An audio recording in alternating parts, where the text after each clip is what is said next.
something. Well, they might have morphed into other kinds of dinosaurs, right? Totally. That's what they did over the time that I'm describing. So I'm just saying that over the time when you had huge animals with big teeth that like eating tasty rodents, it didn't bode well for the rise of mountains. That's kind of all I'm saying. So it took a catastrophic event to change things. A highly contingent catastrophic event on this planet way late in the time that life has been on Earth. That's right.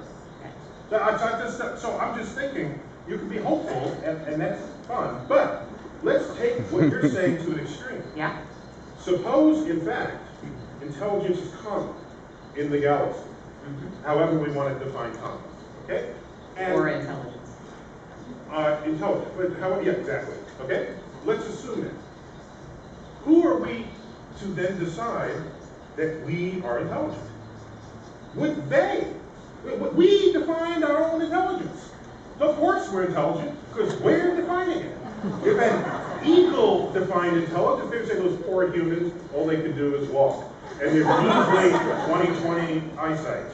And, I mean, think of how another species would define who's at the top of their evolutionary chart. We would not be at the top of most of their charts.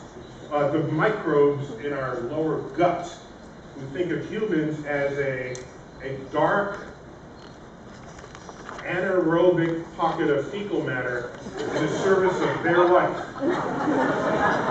Okay?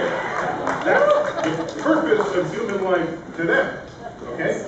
So then you might say maybe they need a frontal lobe to have these abstract thoughts. Fine. All I can say, I've said this many times. I've said this many times. I'll say it here. I have to say it again. Okay? When I think of the closest animal species to humans, chimps of some kind, okay, chimpanzees. What is the DNA we have in common? It's very high. The highest of any animal. 97, 98, I don't remember the exact numbers.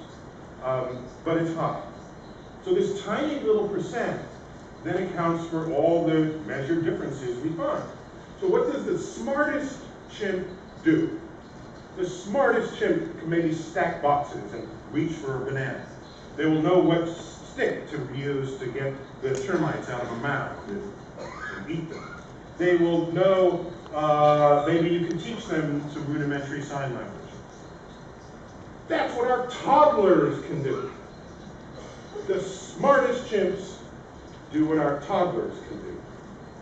And we have poetry and art and the Hubble telescope. So what is the response? What a difference that 1% makes. But I pose to you, maybe that 1% difference, maybe the difference between stacking boxes and reaching a banana and the Hubble telescope is as small as that 1% genetic difference implies. We don't think about it that way because we have human hubris that prevents it. Imagine some other species, be it alien or otherwise, that's that same 1% difference on the intelligence scale as we come to measure it, as we are different from chimps. What would we look like to them? The smartest of us would look like their toddlers. Right? They could bring Stephen Hawking forward in their species and say, this one, pointing to Stephen Hawking, he's slightly smarter than the rest of the humans because he can do astrophysics calculations in his head, like little Timmy over here.